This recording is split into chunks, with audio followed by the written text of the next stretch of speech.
Yung invitation natin kay former PNP Chief and Senator Bato de la Rosa to answer questions. Kung ang isang member ng House ay nakakapunta sa Senado to attend investigations, what exempts a senator na pumunta dito sa atin para din sumagot sa ating mga tanong. Pero ang ginagawa niya, Mr. Chair, kung ano-ano mga diversions, he even uses the platform of the Senate at pati yung resources ng taong bayan, Mr. Chair, for his diversions habang hindi siya dumadalo dito. It is the task of our agencies na mag-ayos sila, Madam Chair. Dahil nga, iba yung sinasabi, pero iba yung ginagawa. Kasi kapag ordinaryong tao, ang dali nating hulihin. We have people like Alice Go, Apollo Quiboloy, hindi pa natin nahuhuli. Ano po ang plano ng AFP?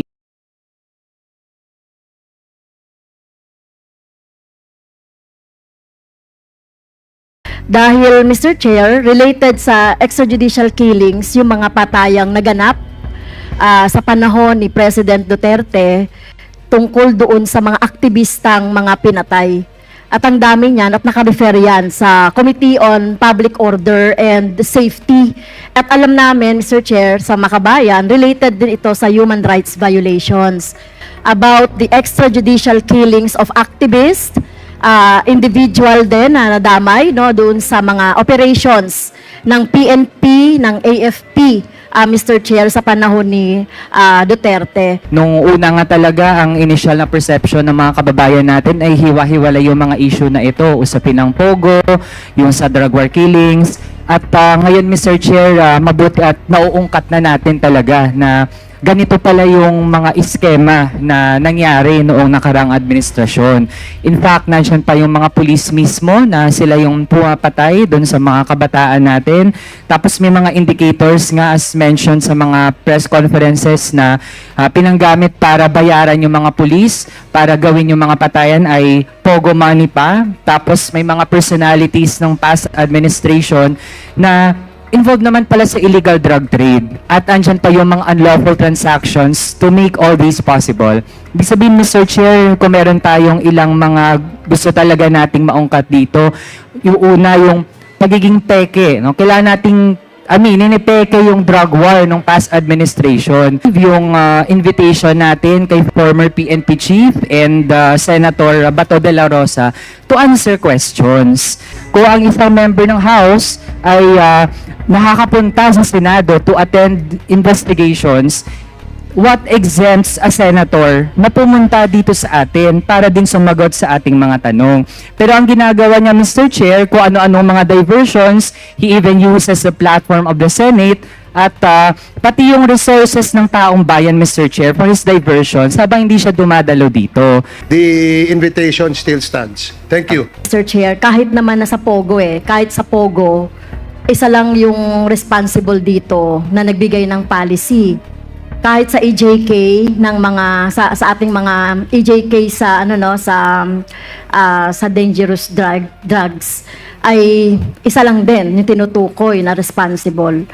So, are we going to extend also our invitation to President Duterte since he is not already? What would be the attitude of the Quadcom regarding President Duterte, Mr. Chair? What if hindi siya pumunta? Anong gagawin natin? And gives due courtesy to a co-member, a co-legislative body member. It is up to the former president if he refuses to attend. Again, anybody for that matter that we wish to invite will likewise be extended courtesy. As to the next action, then we will have to decide on it when we come to that point. There are a lot of options that can be considered. Issue a show cause order or a subpoena. So let's exhaust muna yung possibilities that so most likely we will cross it when we reach it. For 2023, Madam Chair, we have a total of 1,253 projects under the Support to Barangay Development Program. Madam Chair, for 2024, the DBM just released the the amount to our local government units. That's why our LUs are still in the process of procuring the projects. Kinailangan pang umabot hanggang June of this year para lang umabot sa 96% yung kanilang obligation rate, Madam Chair. So kung ganito for 2024, na ganito yung rate natin, kailan na naman nila magagamit yung buong pondo for this year, Madam Chair? Abot ba tayo 2027? Tapos ganito na naman, paulit-ulit po tayo every year, kahit po ako nagsasawa na, pero it's my job to point out kung may mga ganitong lapse sa ating mga ahensya, Madam Chair. I-realign na po yan directly, Madam Chair, sa national agencies working on education, health, and other social services. Sabi ang ating nakaupong Pangulo ngayon na hindi gobyerno ang nangunguna sa red tagging. Tama po ba?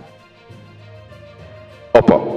Napuna natin, we just follow yung rules po ng presidente natin. We don't want to red tag anymore. Yun po yung ano. Kung nangyari po yan, we have no idea.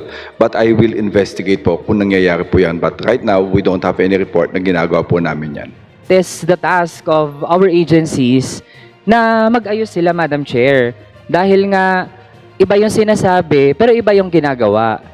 So, Madam Chair, it's the word of the PNP under the current administration against the word of Ateneo Human Rights Center. And of course, Madam Chair, I think we would expect, yun yung sasabihin nila, they would deny na nangyayari ito. Gusto natin, again, whole of nation, collaboration, pero kapag may mga sinasabi naman yung ating civil society to point out ano yung mga dapat pa ring ayusin, dinay-deny natin, Madam Chair. It is never the policy of the PNP to red tag.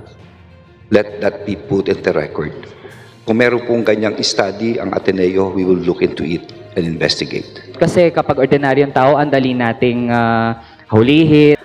We have people like Alice Go, Apollo Quiboloy, hindi pa natin nahuhuli. Ano po ang plano ng AFP? Continuous po yung tracking po natin. Not only the Philippine National Police, but all the agencies involved.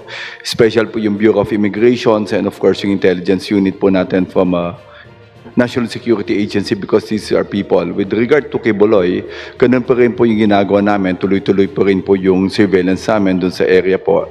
In yung location po ng 5 tao na hindi po pa nahuhuli. Pag mga big personalities talaga, parang hirap-hirap na arestuhin ng PNP. Pero kapag ordinaryong tao, ang dali lang na hulihin tsaka maging biktima pa ng red tagging na nagpapatuloy pa rin hanggang ngayon. As far as Kibulo is concerned and the others, ginagawa namin. In fact, dinimanda po kami on record.